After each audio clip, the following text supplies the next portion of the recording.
Good morning, ladies and gentlemen. On behalf of the Commanding Officer of Officer Training Command Newport, welcome to the graduation ceremony for Officer Candidate School, Class 1-6, TAC 2-3. Over the past 13 weeks, the class team has been responsible for developing today's graduates to serve as professional naval officers worthy of special trust and confidence. The Class 1-6, TAC 2-3 class team includes class officers Lieutenant Sansing and Lieutenant Fulton. Class Recruit Division Commanders, Chief Petty Officer Garduno and Chief Petty Officer Rummel, and Class Drill Instructor, Staff Sergeant Meza. Guests are encouraged to take photographs from the seating area at any time during this ceremony except during the playing of the national anthem. The order of events for today's ceremony are as follows. At 10:00, Captain Alcorn, Commanding Officer, Officer Training Command Newport, and Rear Admiral Parrott, Commander, Naval Meteorology and Oceanography Command, will arrive. The guests will rise for the arrival of the official party and remain standing for the playing of the national anthem and the invocation. The commanding officer and guests of honor will then address the graduating class and administer the oath of office. The graduates will then be recognized through the presentation of their commission by the commanding officer and guest of honor. The guests will rise for the playing of the service songs and the final dismissal.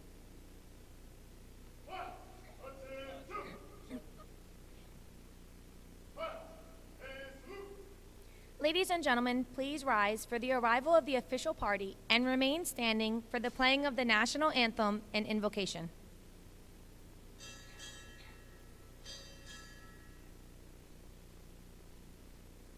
Officer Training Command Newport arriving.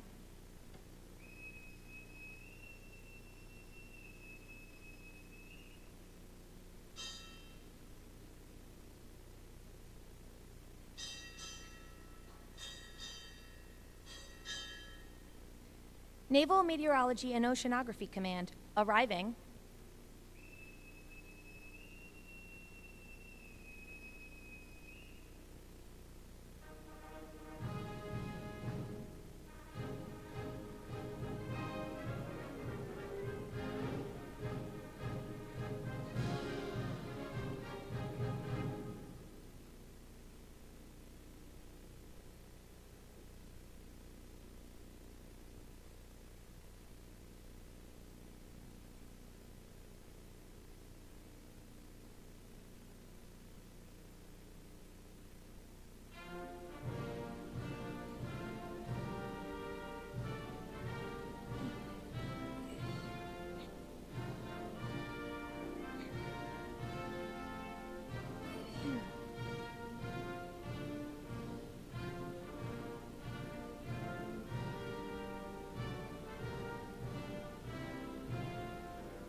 Ladies and gentlemen, Captain Everts will now offer the invocation.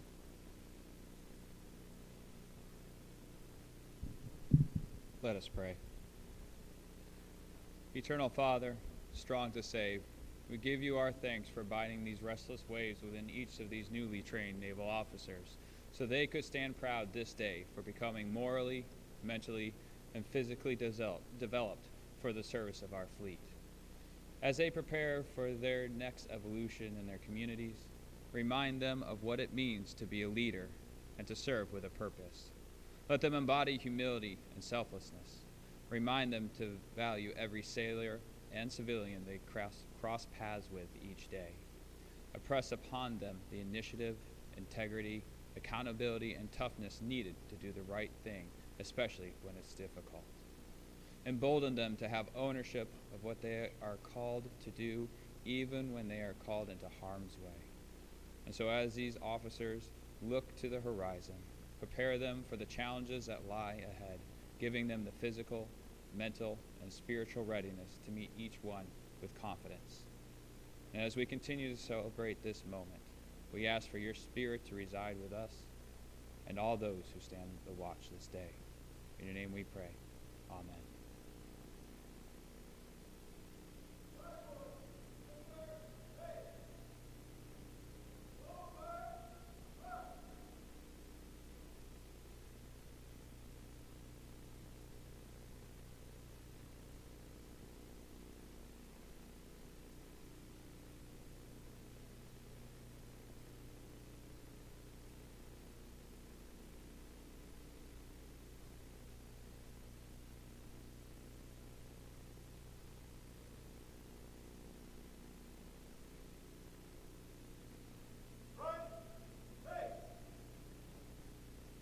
Ladies and gentlemen, please be seated.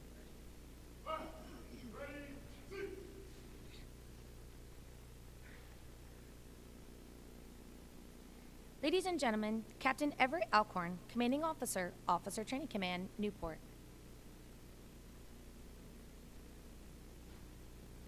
Ladies and gentlemen, Admiral Perret, Captain Carlton, Captain Kriska, Captain Mendijwin, Captain Piper, distinguished guests, veterans, service members, Officer Training Command staff, family members and friends, and most importantly, the soon-to-be commissioned officers, Class 1-6, TAC 2-3. Good morning. Good morning, sir. I'm excited to welcome 67 of our newest graduates into one of the most challenging and fulfilling careers, that of a naval officer. To the family and friends joining us, I applaud you for the great work you've done preparing these impressive young leaders prior to their arrival here. Your love, support, and encouragement have produced the remarkable individuals seated here. It has enabled them to make sound choices, and we are grateful to these students for their choice to serve. They could not have gotten to this point without the careful guidance and support of family and friends. On behalf of the Navy and a grateful nation, please accept my most sincere thank you. To the graduates here today, I am proud of each and every one of you. You all had many other options in volunteering to serve your country, yet you've chose this path. I thank you for your patriotism and your willingness to serve, and I assure you that a life of service holds many rewards and will bring you great fulfillment. You've completed rigorous military, academic, and physical training. You overcome obstacles. Nothing was handed to you except opportunity. The opportunity to make something more of yourself, to learn, to grow, and to lead. You've seized this opportunity, and today you reap its rewards. I congratulate each and every one of you for this significant and memorable achievement. It's now time to embrace a new opportunity to lead what is truly the Navy's most precious resource, sailors in the fleet. In the years ahead, your knowledge and leadership skills will be tested often. You will be standing watch and working alongside fellow officers and sailors around the world and around the clock. Know that you are going to be doing significant and meaningful work for our country. Work hard. Learn the warfare and professional skills of your designator. Strive to be the best. Give your country 100% effort. Nothing else will suffice. The nation and the Navy expect the best from you, the highest standards of personal and professional conduct, excellence in leadership, and adherence to the Navy's core values: honor, courage, and commitment. I applaud your accomplishments and perseverance. You're about to embark on a great adventure, one in which I hope you find both professional success and personal fulfillment. It will be unlike any job you have ever had, and regardless of how long you serve our nation, it will most assuredly be a time in your life you can look back upon with much pride and satisfaction. Congratulations to each and every one of you. I wish you fair winds and following seas. It is now my privilege this morning to introduce you to our guest of honor, Rear Admiral Ronald Perret, Commander, Navy Meteorology and Oceanography Command. Admiral Perret is a native of Chico, California, and a graduate of the U.S. Naval Academy with a Bachelor of Science in Physical Oceanography. He has a master's degree in Oceanography and Meteorology from the Naval Postgraduate School and is a graduate of the Naval War College. He served in various operational positions, most notably aboard the USS Abraham Lincoln, where he served as the meteorologist and oceanographer officer in charge. Ashore, he served as a forecast duty officer at Naval European Meteorology and Oceanography Center in Rota, Spain, as the tactical hydrographic and meteorological officer at the Royal Navy School of Maritime Operations in Southwick, England, as associate chairman of the Oceanography Department at the Naval Academy, the deputy director of operations for expeditionary warfare at the Naval Oceanography Operations Command, executive officer of the Naval Oceanography Operations Command, deputy assistant chief of staff for requirements, programs, and assessments, the Navy Meteorology and Oceanography Command, as the Arctic Affairs Officer for the Oceanographer of the Navy at the CNO staff, and as the fellow to the Naval Command College class of 2017 in the Senior Officer International Program. He also served as chief of staff as the Navy Meteorological and Oceanography Command, and he commanded a provincial reconstruction team in southern Afghanistan. He served as the XO and CEO of the Naval Oceanographic Office at Stennis Space Center in Mississippi, and he assumed command of Navy Meteorology and Oceanography Command, and simultaneously became the Oceanographer of the Navy, the Navigator of the Navy, and the Hydrographer of the Navy in July of 2021. His leadership is essential to the continued success of the world's greatest Navy, from the bottom of the ocean to the stars, to ensure that the U.S. Navy has the freedom of action to deter aggression, maintain freedom of seas, and win wars. We are privileged to have him here with us today to share his thoughts. Ladies and gentlemen, please join me in welcoming our guest of honor today, Rear Admiral Ronald Perrett.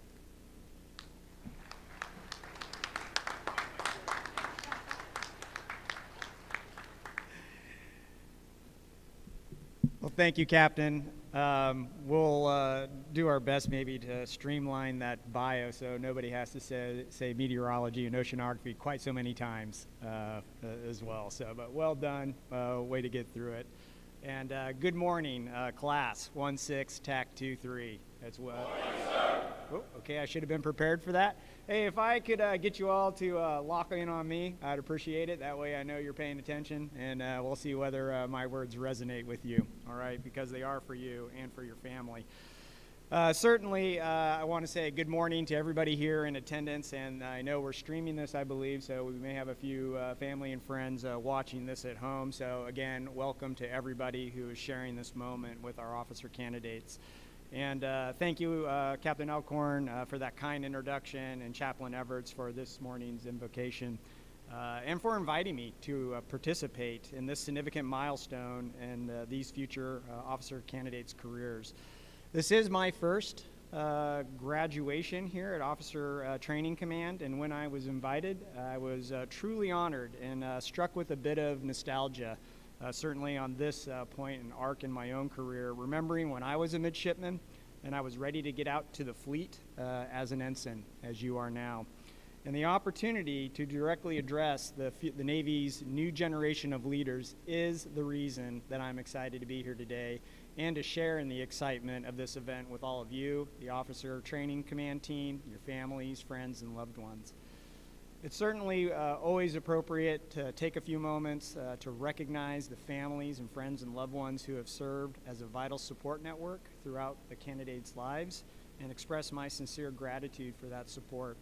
I thank you, and the U.S. Navy thanks you. I certainly wouldn't be here today if I didn't and be where I am in my own career without the support of that network throughout my life, both on the personal and the professional side. To include my many shipmates throughout the decades. So candidates, if you'll join me in showing our friends and families our appreciation with a round of applause, please. Okay, you guys got that down to a certain number of claps. All right. Something to add to the brief, that there's 3 claps and 3 claps only. All right. Hey, to the family and friends, I just want to share a message with you. The young men and women that are sitting in the chairs in front of you today have undergone a transformation over these last 13 weeks. And the person that left you in June is not the same person with whom you'll be celebrating today. They have been challenged physically, mentally, spiritually, and emotionally. They have been imbued with the Navy's core values, honor, courage, and commitment, and a philosophy of never giving up. They have learned that to fail is not absolute. It is merely the first attempt in learning. They have learned what it means to be a team, the undeniable strength of each link in the chain, and that when they look around them, there is someone who will be there to pick them up when they've fallen, and they may be the ones lifting those around them. I say all of this to reassure you that the professionals here at the Officer Training Command have trained and equipped these candidates with the skills and tools necessary to enter the fleet in the defense of the Constitution of the United States of America and the way of life that we enjoy as Americans. Candidates, I'd like to congratulate you on your achievements in arriving at this milestone. The road to get here was not easy, and looking around, I can see that there are many paths that brought you here. Whether you were prior enlisted or joined the Navy from the civilian sector, you had to demonstrate that you possess the necessary skills and character to be sitting where you are here today. And meeting those requirements to progress through each phase of Officer Candidate School was not an easy task. And although terms like sandbox and rose garden will forever have a different meaning in your minds after the experience you've had here at the school, I encourage you to embrace those memories of your time here. From First Friday, where you undoubtedly got to know your RDCs quite well, through fast crews and battle stations. Your experience here is a special one, experienced by less than 1% of the American public. You have stepped forward. You have taken the challenge. You're about to take the oath. And for the candidates who haven't been in the fleet, be assured that fast cruise aboard a ship does not involve a rousing wake-up and intense physical training all before breakfast, but it does have a focus and a purpose all its own. You are at the beginning of a journey in the Navy and in your life, and the tools you've gained and the skills you've learned here have prepared you for your continued growth, whether you make the Navy a career or you pursue leadership challenges across the country. The call to service comes in many forms. You are joining the world's most capable Navy, and you are the nation's expeditionary force, forward deployed every day, upon every sea, ensuring that the contested seas remain open and free. And the path you have chosen will not be easy, but it will be rewarding. You will face new challenges every day, and I encourage you to embrace those challenges. As Theodore Roosevelt once said, nothing in the world is worth doing if it doesn't involve effort, perhaps a bit of pain, and difficulty. Become comfortable with being uncomfortable.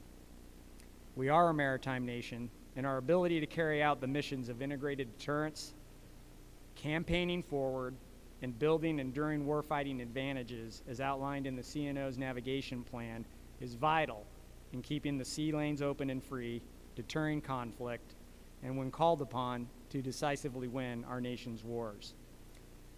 And the CNO's sentiments are echoed throughout the fleet. Fleet Forces Commander Admiral Cottle recently stated, "Our imperative across the forge and the fleet is to field a hard-hitting, resilient, agile fighting force that is consistently ready in peacetime and deadly in combat. And you will be charged with leading your teams in accomplishing those goals and inspiring them to reach new heights." And if I were sitting where you are sitting now, I would be asking myself, how do I accomplish those goals? Where do I fit in? What is my role? And the answer to that question is sitting to the left and to your right. There are 11 different warfare specialties represented in this class, recruited from hometowns across the entire nation. And our Navy's strength is our people. Embrace the diversity of thought and the experiences of those around you. America's leadership has long recognized the value of our nation's diversity. You will never have all of the answers. However, as a team, we have demonstrated for nearly 248 years that we can find the strength and perseverance required to prevail in the most austere environments and overcome the most formidable adversaries. You will continue to develop your own leadership style throughout your career. It is part of being a lifelong learner. And while you are developing that philosophy, I'd ask that you keep a few things in mind. First, leadership behaviors are the most important influence on any command's culture. However, it's not just what we do, it's also how we treat each other with respect and building trust. This is why the CNO initiated Get Real, Get Better, to ensure that we continue to self-assess as an organization and as individuals and self-correct and improve. It's about our culture. Being transparent in our self-assessment and assessing our teams, aligning our standards and goals, and embracing the red. Getting better is also about self-correction, prioritizing, and addressing what matters most, fixing barriers, and knowing when to ask for help. The underlying element of getting real and getting better is learning. And as naval officers, you will be charged with creating an environment that encourages learning through trust and respect. Empowering your people to self-improve will result in increased accountability and ownership across your organization and within your divisions. And of course, a critical element in achieving that is communication. Successful communication, clear communication is a bedrock of leadership. And I'll let you in on a little secret. Often the feedback you will receive from your teams on how to improve will in many cases involve better communication and information flow. You will never perfect communication, but you can constantly improve.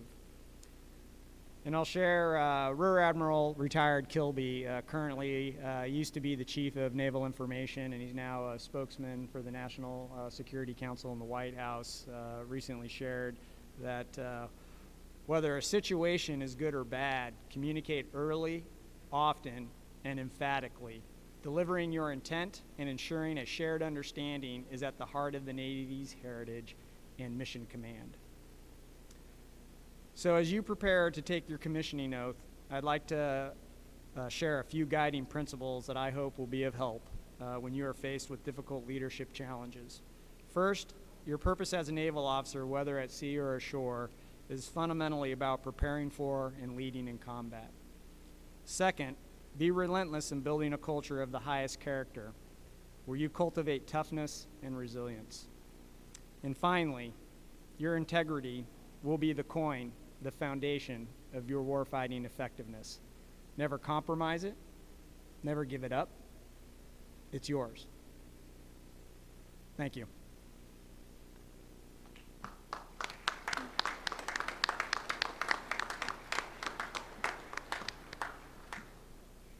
The graduating class will now receive the oath of office. Would all military personnel in uniform please come to the position of attention?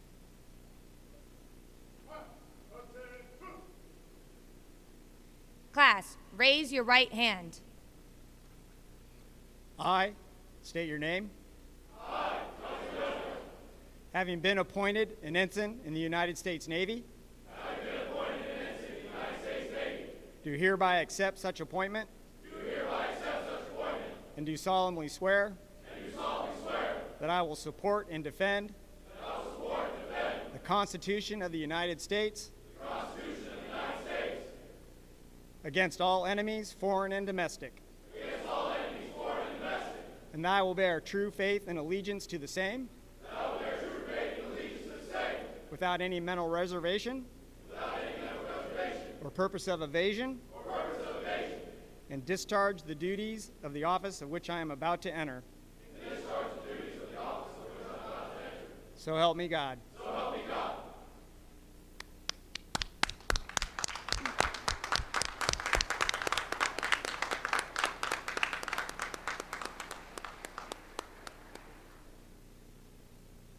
Ladies and gentlemen, please be seated.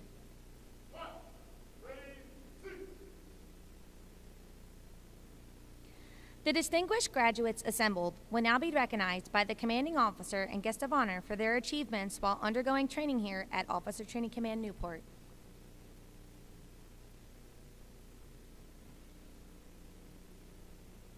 The Commander Jack Leavitt Leadership Award is presented to the ensign chosen by the class for the peer who most inspired them and personifies the highest standards of personal example, sound management practice, and moral responsibility. This award is being presented to Ensign Wilcox. Ensign Wilcox has been designated as a special warfare operator and has been assigned to a Naval Special Warfare Command. Anson Wilcox is a distinguished naval graduate.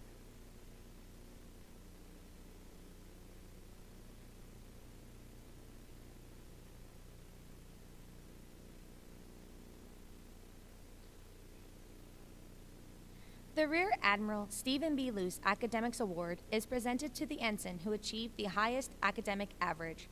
This award is being presented to Ensign Schindler. Ensign Schindler is also being presented with the Lieutenant Thomas Eady Honor Award for the ensign who achieved the highest overall average in academics, military training, and physical fitness.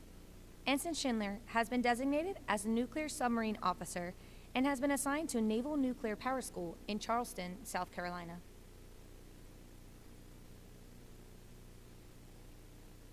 The Chapel Clardy United States Marine Corps Physical Fitness Award is presented to the ensign who achieved the highest overall grade in physical fitness. This award is being presented to Ensign Karasawa. Ensign Karasawa has been designated as an intelligence officer and has been assigned to Naval Intelligence Officer Course in Dam Neck, Virginia.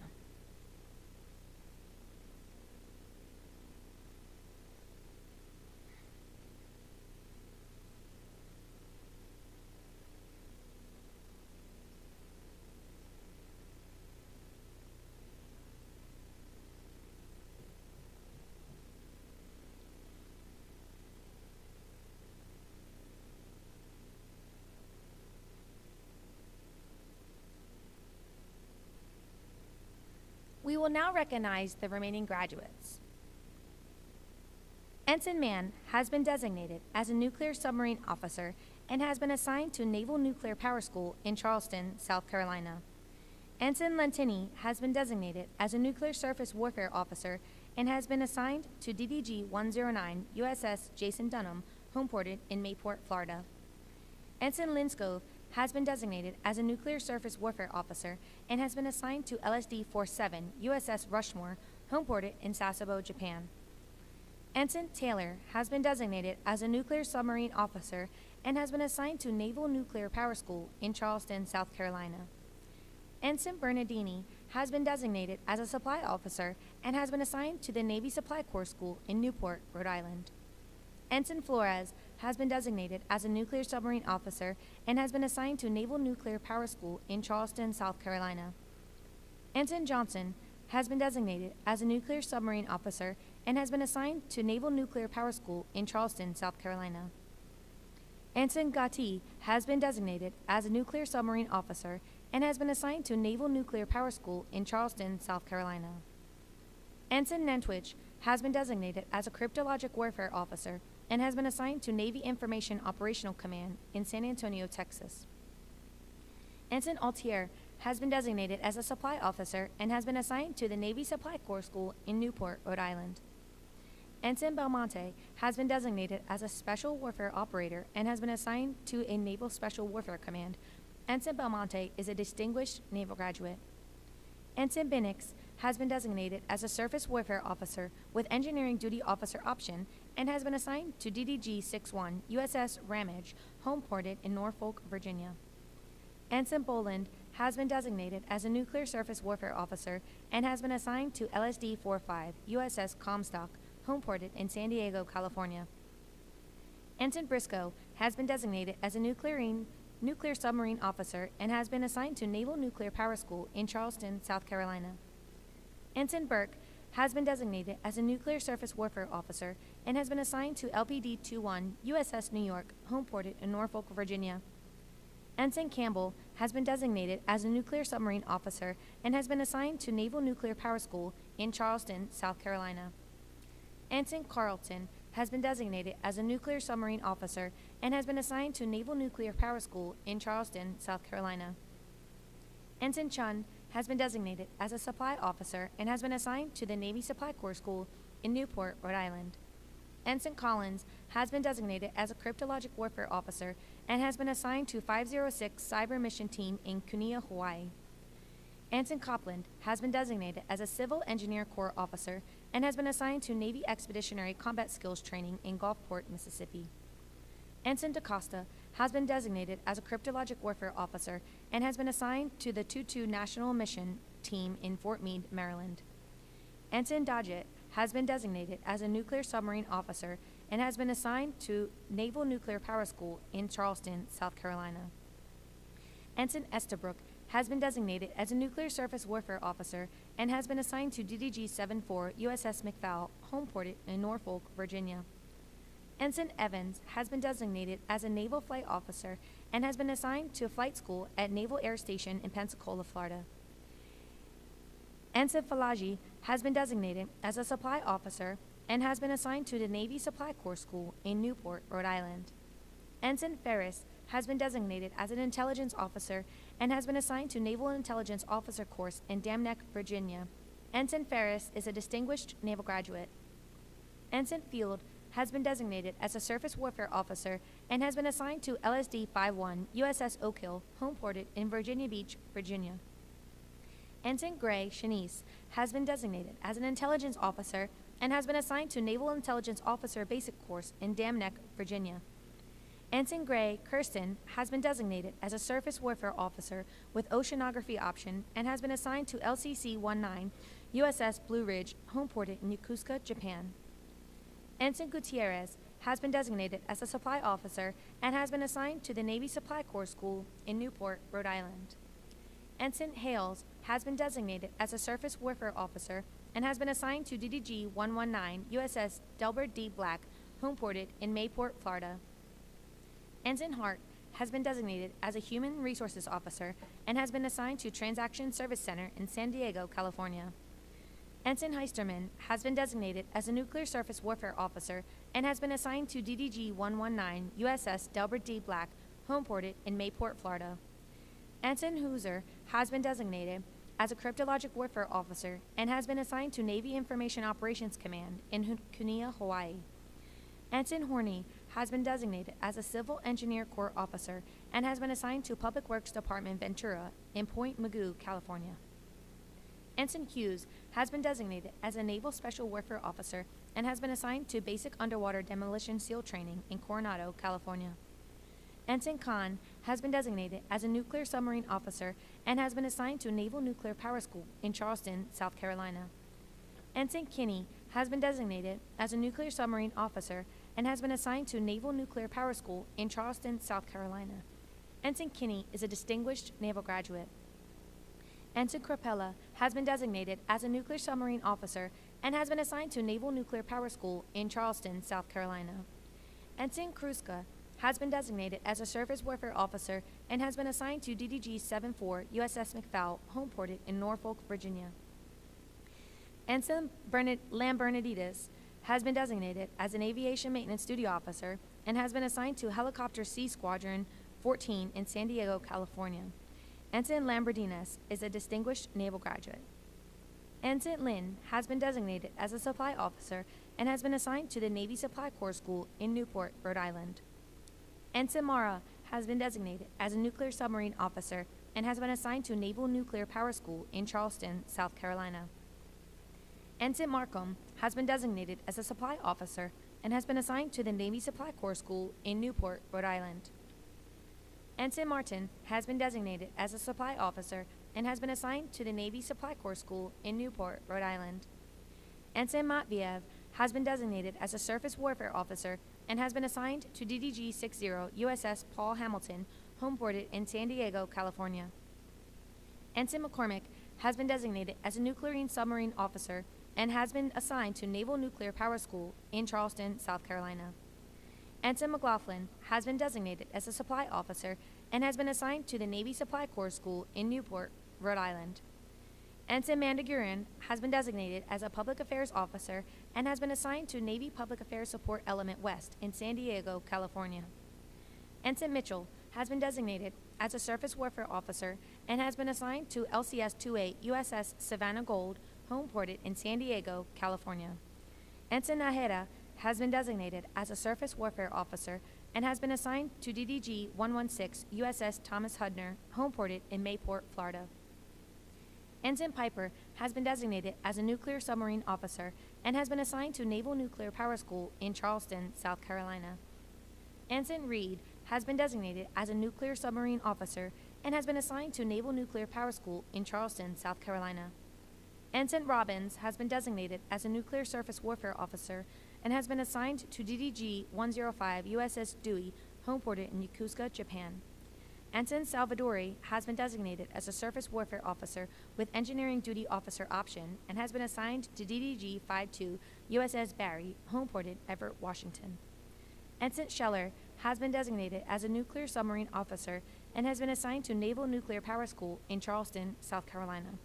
Ensign Scheller is a distinguished naval graduate. Ensign Smith has been designated as an intelligence officer and has been assigned to Naval Intelligence Officer Course in Dam Neck, Virginia.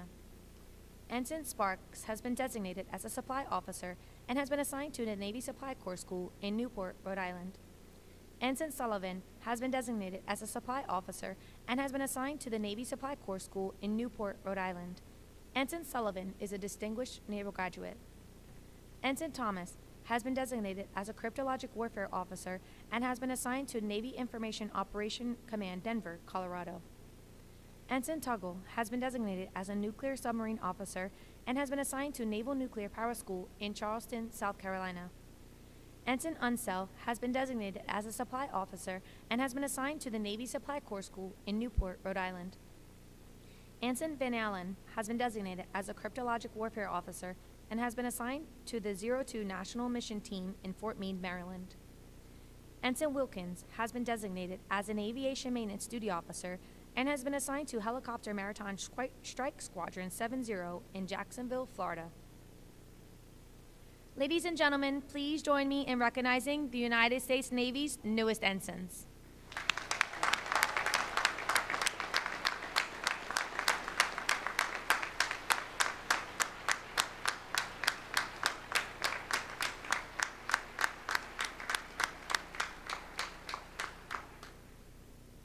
Please rise for the playing of the service songs and the final dismissal.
Ladies and gentlemen, we will now conclude the ceremony. Please remain in your places until after the graduating class has taken their class photo, and remember, the only authorized visitor locations are K Hall and Nimitz PT Field.